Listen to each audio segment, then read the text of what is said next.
আসসালামু আলাইকুম। আশা করি সবাই ভালো আছেন। শুরু করলাম একটা নতুন ব্লগ। বসন্ত। ইউকেতে বসন্ত মানেই প্রকৃতির নতুন করে জন্ম নেওয়া।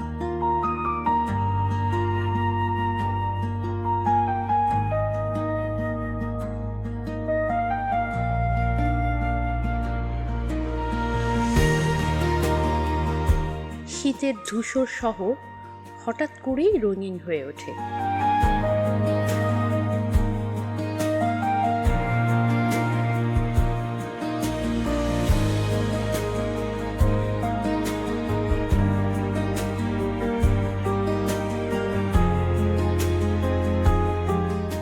ফুলে আর সবুজে।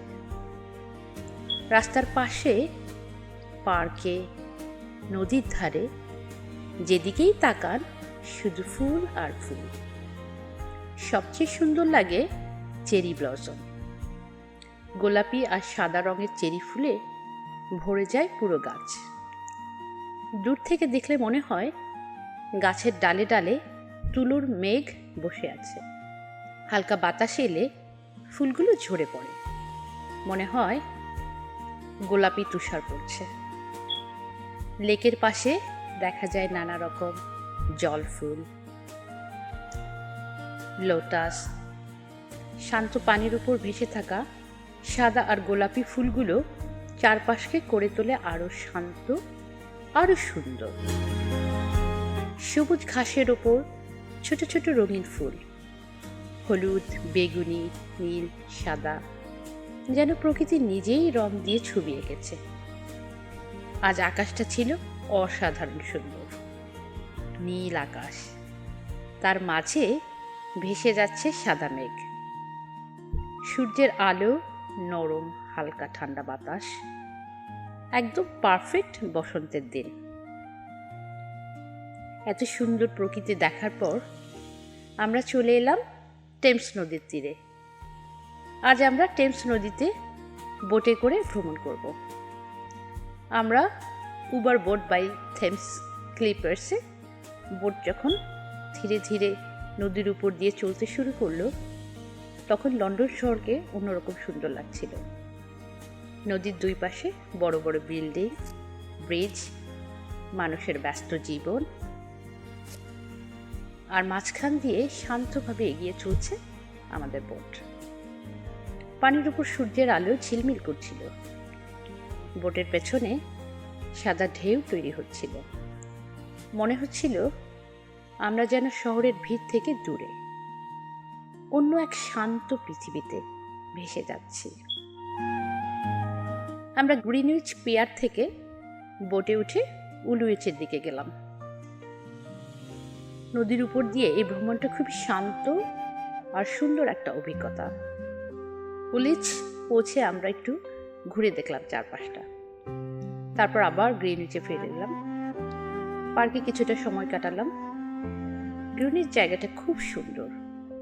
বড় সবুজ মাঠ, পুরনো বিল্ডিং আর শান্ত পরিবেশ।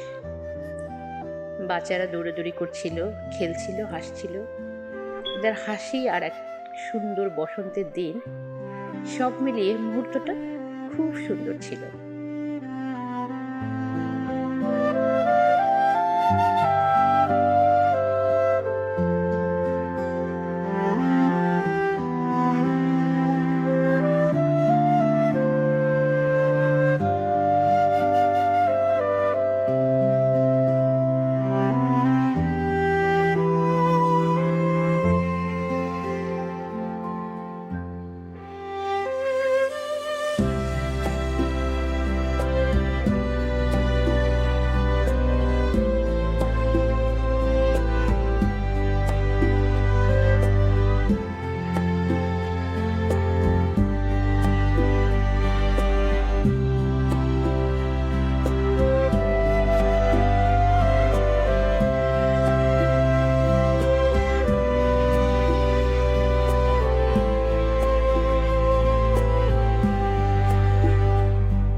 আমরা কিছুক্ষণ ঘাসের উপর বসে শুধু আকাশ দেখছিলাম। এই ব্যস্ত জীবনে এমন শান্ত সময় খুব কমই পাওয়া যায়।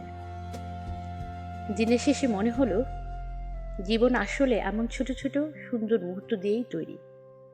ফুল, আকাশ, নদী, বোট ভ্রমণ, বাচ্চাদের হাসি, সব মিলিয়ে আজকের দিনটা একটা সুন্দর স্মৃতি হয়ে থাকবে। আজকের ব্লগ এখানেই শেষ করছি। আবার দেখা হবে নতুন কোনো জায়গায় নতুন কোনো গল্প নিয়ে। সে পর্যন্ত সবাই ভালো থাকেন। আল্লাহ হাফেজ।